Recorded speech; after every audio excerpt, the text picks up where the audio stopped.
worksheets are made up of rows and columns. To enter numbers in a worksheet, open a new workbook and select a cell. Then, type 1, 2, 3, 4 in a cell.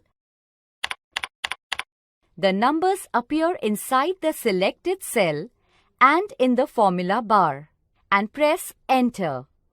To remove some of the entered data in a cell, select a cell. Place the cursor inside the cell and then press the backspace key.